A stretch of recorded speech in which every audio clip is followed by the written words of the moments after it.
सुरभि माँ,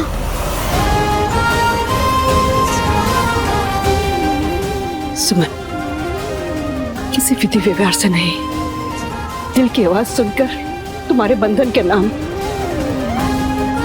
हमने तुम्हारी मांग में सिंदूर भर दिया बेटा। माफ कर देना हमें, हम अपने दिल के हाथों मजबूर हो गए थे। सदा सुखी रहो।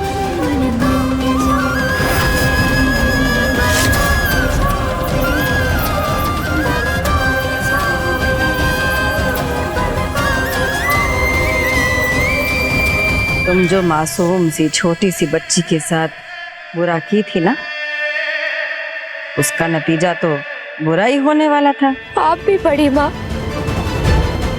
अनजाने में हुई मेरी गलती की इतनी बड़ी सजा देंगे।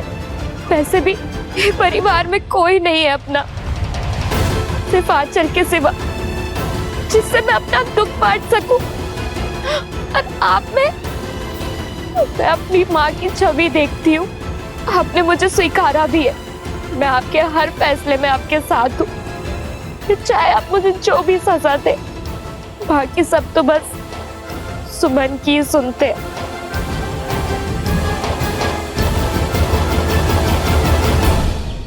सब अच्छे से हो गया समधन जी से पूजा पाठ, कुछ कमी रही नहीं ना। अरे दीदी, आप जल्दी आ गई। अरे हम तो आपको प्रसाद देने के लिए ढूंढ रहे थे, वहां पे कहाँ चली गई थी?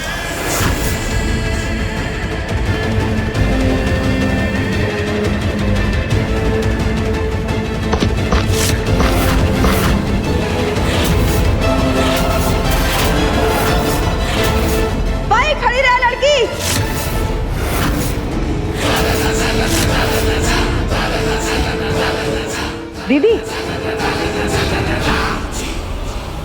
छटके, जब तुम इस लड़की को अपने साथ पूजा में लेकर गई थी तो फिर संध्या का क्या जरूरत? क्या तुमको पता नहीं है कि एक औरत सब कुछ बर्दाश्त कर सकती है लेकिन अपने पति का 2 हिस्सों में बंटना बर्दाश्त नहीं कर सकती? और तुम तो सास हो, और सास होते हुए भी तुमने अपने ही बेटवा को 2 लड़कियों में हिस्सेदारी करा दिया। जी तो करता है इसी खड़ाऊ से 4 खड़ाऊ लगाए तुमको। बेशरम बेहया, बच्चे के बहाने घर में घुस आई और अब संध्या के सिंदूर पे डाका डाल रही है। नहीं बड़की समधन जी, सुमनिया इतनी बुरी भी नहीं है। बात तो मामी जी एकदम सही कह रही है बड़की माँ। हम जब से इस घर में आए हैं सुमन दीदी की सिर्फ तारीफ ही सुने हैं, बाय गॉड। वो ऐसा क्यों करेंगी भला? समधन जी, आप तो बस चुप ही रहिए। इसी के बहाने आप इस घर में घुसी थी, है ना? अरे चुप, मुंह बंद। आप तो अपना मुंह बंद ही रखिए, काहे कि आपके मुंह से अच्छा बुरा शोभा नहीं देता। आंचल बहू, जिसका तुम तरफदारी कर रही हो ना, उससे तुम्हारे सिंदूर को भी खतरा है। याद रहे, काहे कि तुम्हारे जो मिस्टर है ना, वो भी बहुत मंडराए हैं इस लड़की के पीछे। और ये लड़की बहुत खेली है उसके जिंदगी के साथ भी, बूझी? बस आंटी जी,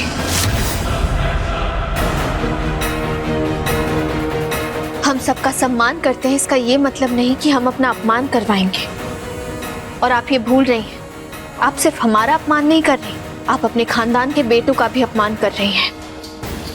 आप जानती हैं, लोग अक्सर भूल जाते हैं, जब वो किसी पर उंगली उठाते हैं तो 3 उंगली उनकी तरफ उनसे सवाल कर रही होती है। जिंदगी की हर मोड़ पर, चाहे कितने भी मुश्किल हालात क्यों ना रहे हो, हमने अपने आत्मसम्मान के साथ कभी समझौता नहीं किया है। लेकिन आज हमारे आत्मसम्मान को चुनौती दी जा रही है और इसकी इजाजत हम किसी को नहीं देते। अंशुमन झा की पत्नी और इस घर की बहू होने के अलावा हमारी भी एक पहचान है। हम सबसे पहले सुमन हैं, सुमन उपाध्याय, और हमें किसी और के नाम से अपनी पहचान बनाने की जरूरत नहीं है। हम सच्चे दिल से आपकी इज्जत करते हैं, बहुत इज्जत करते हैं, क्योंकि हम जानते हैं कि बहुत छोटी उम्र में ही आप विधवा हो गई थी। इतनी परीक्षा देनी पड़ी होगी आपको, ये हम समझ सकते हैं। आपके लिए कितना मुश्किल हुआ होगा वो समय। और इतना सब होने के बाद भी ना सिर्फ आपने अपने आत्मसम्मान को कायम रखा, बल्कि अपनी बेटी को पाल पोस कर इस लायक बनाया। हम बस एक बात पूछना चाहते हैं आपसे, आप हमें सम्मान के साथ जीते हुए देखना क्यों नहीं चाहती? और बड़की बहू, आगे से अगर तुम अपनी जुबान काबू में रखोगी, तुम्हारे लिए भी अच्छा है और हम सबके लिए भी अच्छा है, समझी?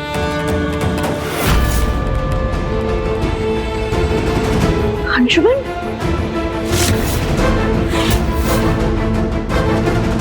बेटा क्या हुआ बेटा? अंशुमन, ये क्या? नंदन, क्या हुआ अंशुमन को?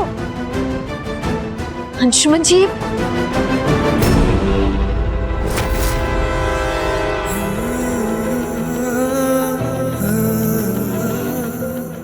आवाज देते देते रुक क्यों गई सुमन? आखिर किन सवालों ने रोक रखा है तुम्हें? यही पूछना चाहती हो ना कि मुझे कुछ हुआ तो नहीं? देखो, कुछ नहीं हुआ मुझे। तुम्हारे होते हुए मुझे कुछ कैसे हो सकता है?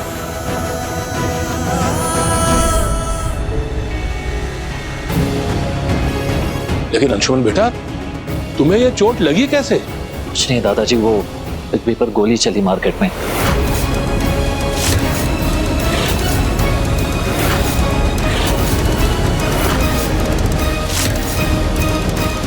बाल बच के कुछ हुआ नहीं है। बाकी कौन लोग थे? कुछ पता चला? नहीं बाबा। अरे क्या फर्क पड़ता है कौन चलाया गोली? कितने तो दुश्मन बन गए हैं राय बहादुर खानदान के, और किसके कारण दुश्मन बने हैं ये कौन नहीं जानता। और कौन सा पहला बार गोली चला है जब से इस मनहूसियत का काला साया इस घर पे पड़ा है ना? कभी ये गोली चला रहा है, कभी वो गोली चला रहा है, कभी बड़के बउआ को गोली लगता है, कभी छोटके बउआ को, और तो और छोटकी को भी गोली लगा है। भुला दिए है का? बस गनीमत है कि जान बच गया। हाँ,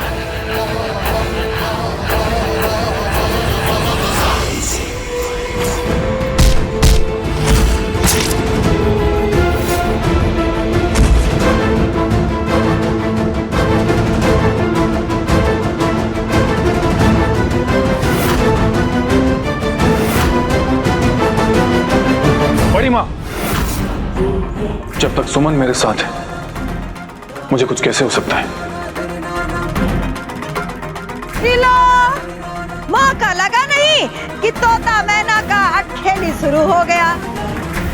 अरे बड़के बउआ, इस सुमन का माला जपने के पहले एक बार सोच तो लो कि जब इस सुमन का काला साया इस घर पे नहीं था ना, तो घर में कितना खुशहाली था, सब अच्छे से हो रहा था।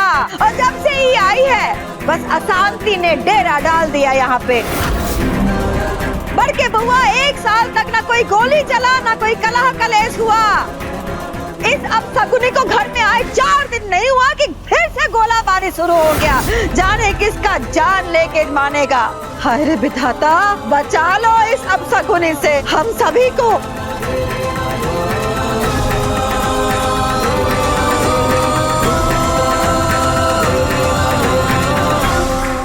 क्यों बोला हमसे कि वो बच्ची अंशुमन जी और संध्या की है? वो बच्चा अंशुमन का है, अंशुमन और संध्या का, दोनों का शादी हो गया है। क्यों बोला आपने कि अंशुमन जी और संध्या की शादी हो चुकी है? क्यों बोला कि अब उनका एक बच्चा भी है, जबकि वो बच्चा तो आरती दीदी का है? क्यों आप नहीं चाहती थी कि हम और अंशुमन जी जीवन साथी के रूप में एक हो जाएं? क्यों बड़ी माँ? तुम्हारा हिम्मत कैसे हुआ हमसे सवाल करने का?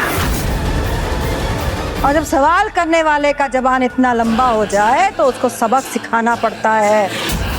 और जब तुम में हमसे सवाल करने का हिम्मत आ गया है, तो तुम्हारे सवाल का जवाब हम पूरे परिवार के सामने देंगे।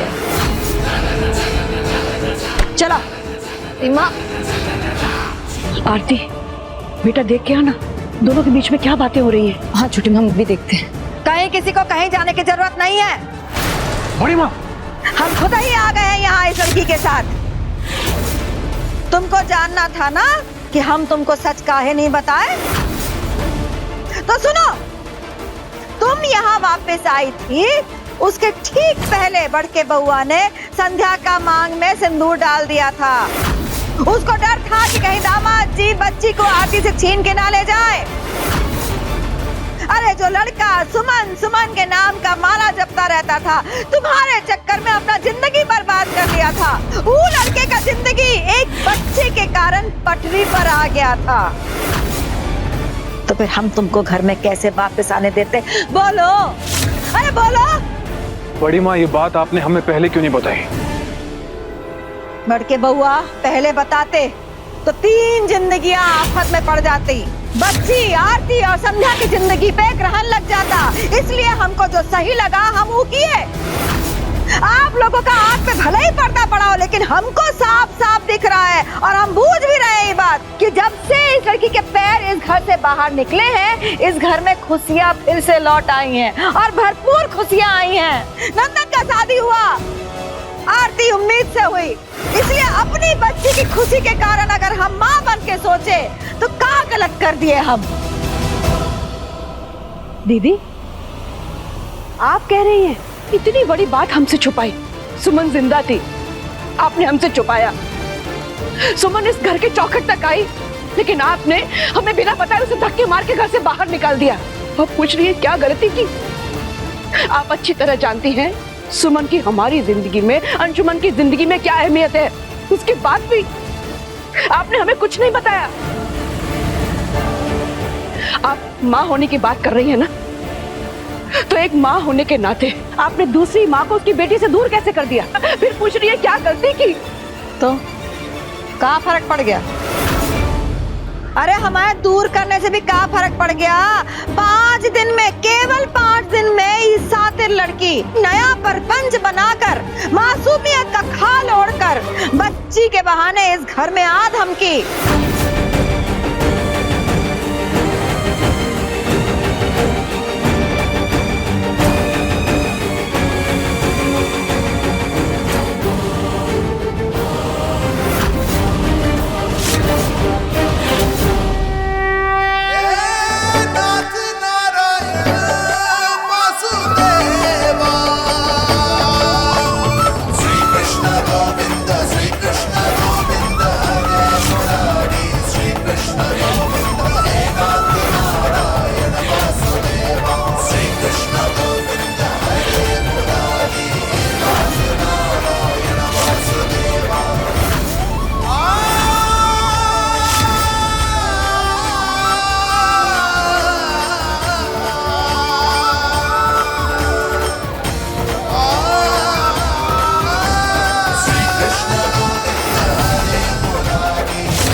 क्या आपकी शादी सच में एक अनचाही शादी थी?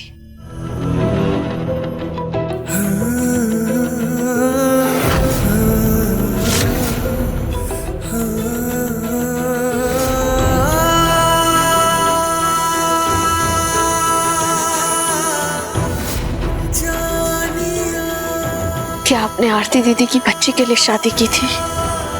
हाँ, मैंने ये सब सिर्फ छोटी सुमन के लिए किया था। समाज के सामने अपनी सुमन से दूर रहने का दिखावा किया था, लेकिन जो दिल में बसते हैं वो दूर का रह पाते।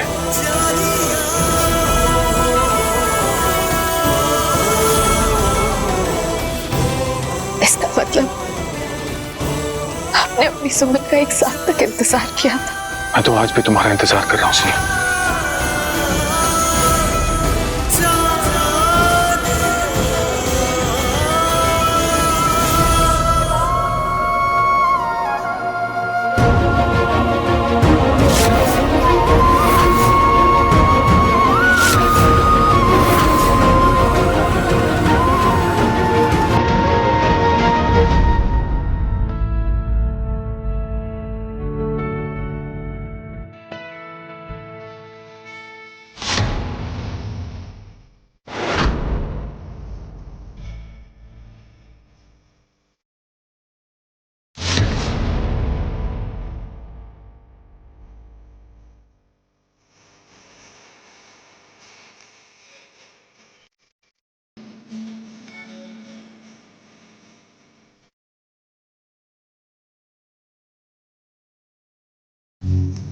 तुझसे ही सांस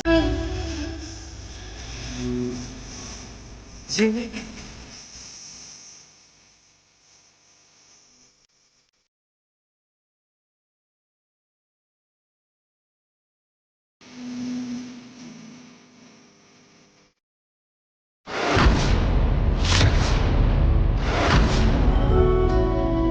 मरते दम तक न बदलेगी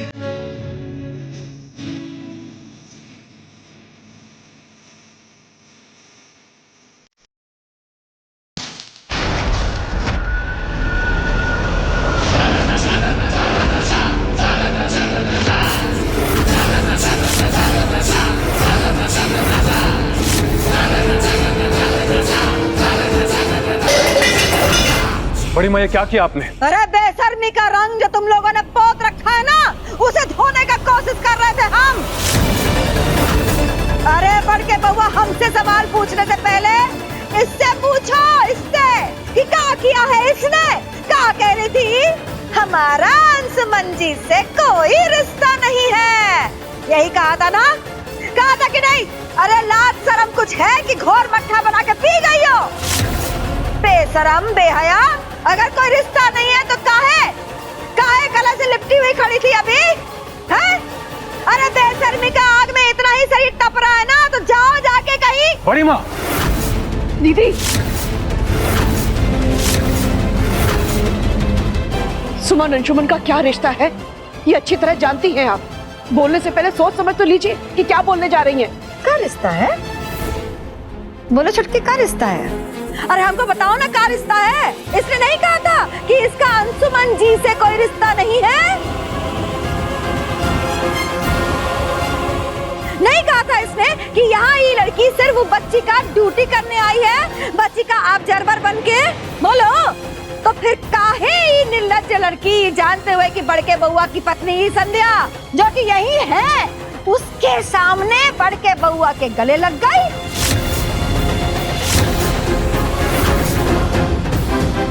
बात करती है आत्मसम्मान का। ऐसी लड़की का कोई आत्मसम्मान होता है क्या? छे! बस बड़ी माँ, बस, आप बिल्कुल सही कह रही है। हमने कहा था कि हमारा अंशुमन जी से इस घर से रिश्ता टूट गया है, लेकिन क्यों कहा था बताइए? क्योंकि किसी ने हमारे मन के अंदर गलतफहमी की दीवार खड़ी कर दी थी। किसी ने हमसे झूठ बोला था। बड़ी माँ, आपने हमसे झूठ बोला था। आपने हमारे मन के अंदर सवाल खड़े कर दिए थे। आपने कहा कि अब अंशुमन जी की जिंदगी में हमारी कोई जगह नहीं है। अंशुमन जी अपनी जिंदगी में आगे बढ़ चुके हैं, सब आपने कहा था। आपने कहा था कि हमारा दिल जिस घर में बसता है उस घर में हमारी कोई जगह नहीं है।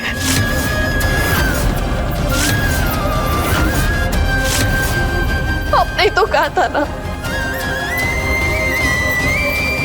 लेकिन आपको पता है, हम आपको धन्यवाद कहना चाहते हैं। हम आपके आगे हाथ जोड़कर आपको धन्यवाद कहते हैं, क्योंकि जो गलतफहमी की दीवार आपने अंशुमन जी के लिए हमारे अंदर पैदा की थी,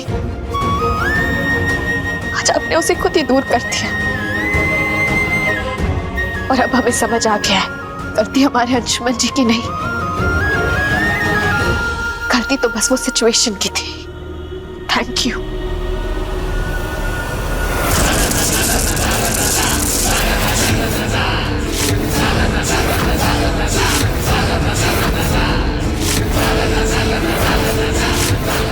बड़ी माँ,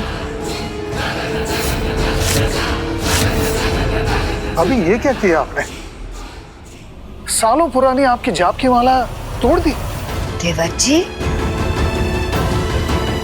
हमारी बरसों की अर्जित की प्रतिष्ठा को इस लड़की ने तिनके की तरह बिखेर दिया पूरे जमीन पे।